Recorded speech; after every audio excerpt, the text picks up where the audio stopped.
Okay, hi, welcome to Paleo Life. I'm Cindy and this is Glenn, and today we are in downtown Toronto at Toronto Health Studio. I'm here with my good friend Andra, and we're going to be doing a seminar on fermentation. Alright, so just to get us started, tell me a little bit about you, why you chose to start fermenting, your personal story. Okay, so basically in my background, I've been dealing with some gut health problems for the past 8 years, and the common thing that's been recommended to me, by naturopaths and now by doctors as well, thankfully, is probiotics. As people are starting to be aware of, fermented foods are nature's, strongest source of probiotics. And besides probiotics, they tend to have other healing properties as well. So that's kind of how I got involved in fermenting my own foods, as well as the fact that in my background I'm Romanian and my family ferments things every year anyway. So this wasn't really new for me, but it was new in the sense that I really took it on and made it my own. Okay, so why would a person want to ferment? Why would you want to start doing all of this? Because this kind of looks like crazy science the way it's laid out right now. Well, maybe that's one of the reasons. You're like a mad scientist and not always blow anything up, although some of the ferments can actually explode if you're not careful, because they tend to make some gases. So basically, fermentation started, humanity has been fermenting foods for a really, really long time. They've been doing it to preserve their foods. When you ferment things, you create lactic acid, and lactic acid is what preserves the food. The theory is that people came upon fermented foods. They came upon something like honey wine and they decided, oh, it's intoxicating, or I could make it myself, or I could extend it to other foods and extend their shelf life. But it just so happens that there's health properties associated, like I just said, there's probiotics in there. But the other reason is that when these bacteria and yeast, when they ferment the food, they change its chemical structure to basically make it more easily digestible and assimilated for us. But it also produces components that are anti-inflammatory, that are really good for your immune system. And some studies are coming out to say that they can help people with immune disorders, including things like cancer and AIDS and HIV.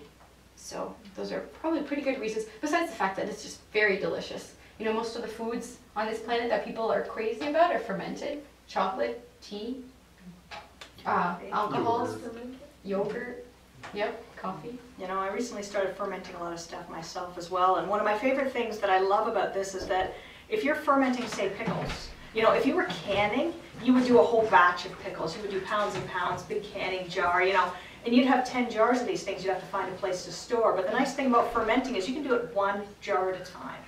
So that once they're done fermenting, to stop the fermentation, you want to put them in your fridge. So it's kind of nice that you could just have one jar of pickles and one jar of sauerkraut in your fridge instead of 20 jars crowding the fridge out. Right.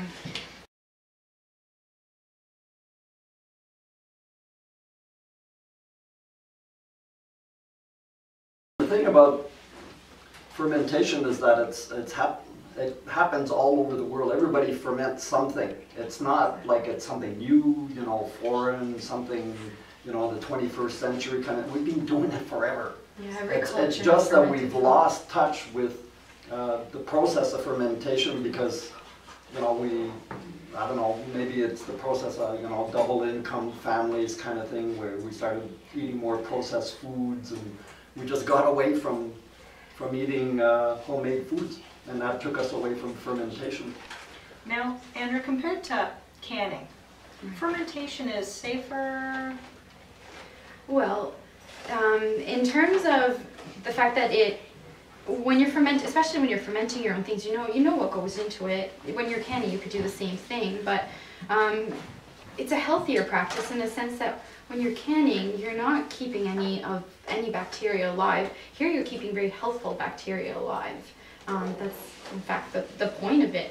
There are some problems associated with canning, as we know. There's risks of botulism and stuff when there's not enough quality assurance set in place. I find fermentation is a bit harder to screw up because it's either it turned out or it didn't. And when it didn't turn out, it's really obvious. You don't want to eat it. It smells bad. It's not just going to hurt you, but you're not off. going to like it. Right, exactly. And you can tell the distinction is quite clear with fermented foods.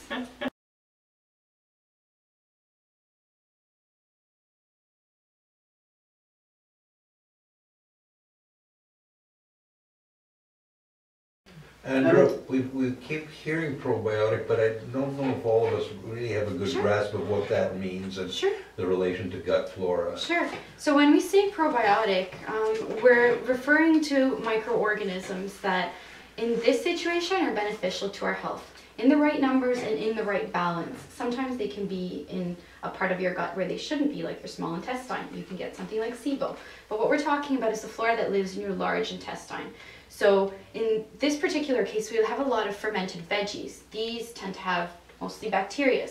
When you're talking about kefirs and kombucha, you also have yeasts. You know, we think, oh, yeast infection or candida and all those things, and people think that's always bad. Not really, actually. We have beneficial yeasts in our body, and as long as they're in the right numbers, they're very healthy for us. They maintain the integrity of the gut walls themselves by stopping infection from other things like Clostridium, for example. I was just talking to you guys about that before.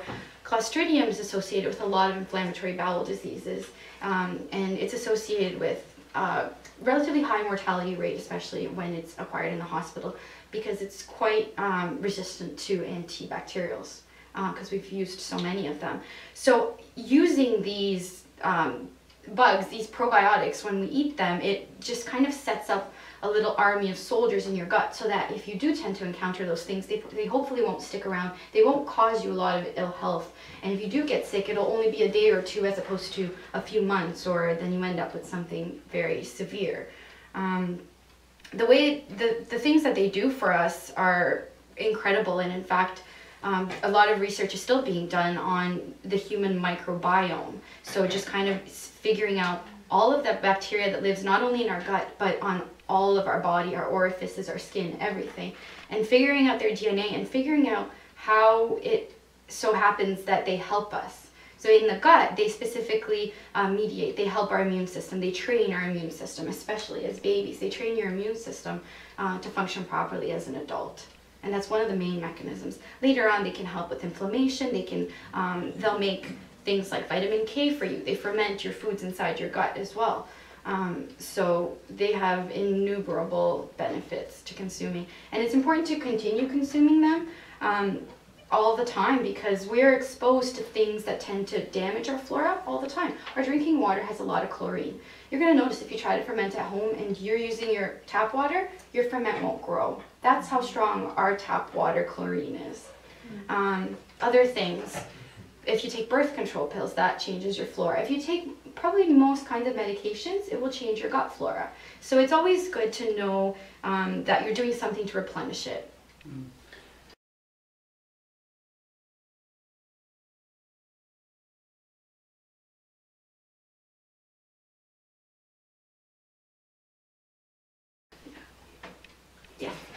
Your gastric acid doesn't kill the bacteria while it's being processed through your stomach? That's a question that I had all the time as well, but you know what, apparently our gastric acid isn't strong enough to kill all bacteria, and this bacteria, we co-evolved with it. So it has a way of bypassing our gastric acid.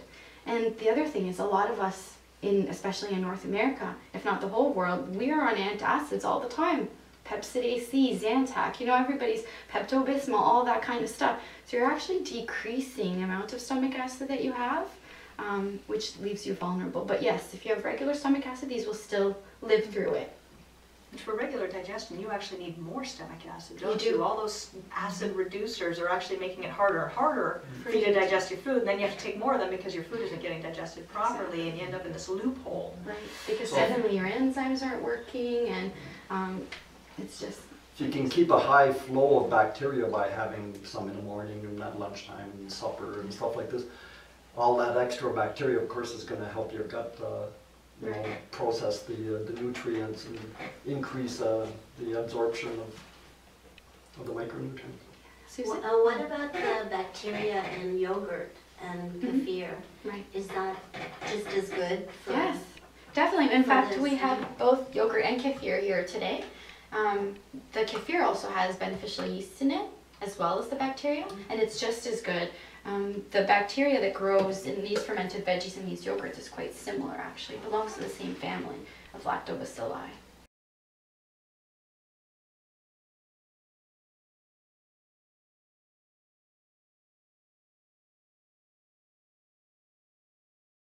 One of the things that's confusing, I think, for lay people is that the gut obviously contains bacteria that is harmful anywhere except in that part of the viscera, so the large colon and so forth, right? And that's maybe a little bit part of where there's wariness of... We've sort of been conditioned to think that bacteria is bad, period. Yeah. And not to think, well, there's good and there's bad. You need the right balance of both in order for anything in your body to function properly. Okay, so should we get into some of the details of our recipes for today? Well, let's first go over the basic tools. If you're going to ferment something, what do you need? Okay, so my easiest ferment for me to make is always sauerkraut. I find it most straightforward, probably because I grew up with it. So you need some glass jars, usually. Sorry. Hopefully everybody's awake. You can use a small one, you can use larger ones, you can use big crock pots. Cindy brought a large one for her kombucha here, so it's really up to you. You need stoneware, whatever you want to ferment in that isn't usually plastic. We know plastic leaches things into it, and I don't use stainless steel either because I've been taught that you're not supposed to ferment in things that are made out of stainless steel either. It can leach things. It starts to flavor the food. It begins to taste tinny. Yeah. So maybe not the best idea. Then you need whatever you're going to use to ferment. So in this case we have a cabbage, and you need some non-chlorinated water. So if you don't want to go out and purchase spring water, you want to just use quickly at home. And what I tend to do is I'll run my tap into a large, like wide mouth, maybe a pot or a bowl like this, and I'll run some water into it and I'll let it sit out overnight, 24 hours. And a lot of the chlorine evaporates, and my ferments do come out when I do that. So there's a drastic difference, and I've experienced it myself. Also boil it and let it cool. Yeah, boil Exactly. it, let it cool. And it will evaporate, yeah. And then you need some sea salt. Now this is in a Himalayan pink salt container, but I just put regular Celtic sea salt in here. Why sea salt? Because our regular table salt is iodized, and iodine is actually antimicrobial. It used to be used on wounds and cuts and changing dressings and things like that. So again, it's like the chlorine. You don't want it because then your bacteria is not going to grow. And then you just need something, usually if you're fermenting this whole, that's all you need. If you want to chop it up, you need some chopping boards, a food processor, or anything else. That might make that easier for you.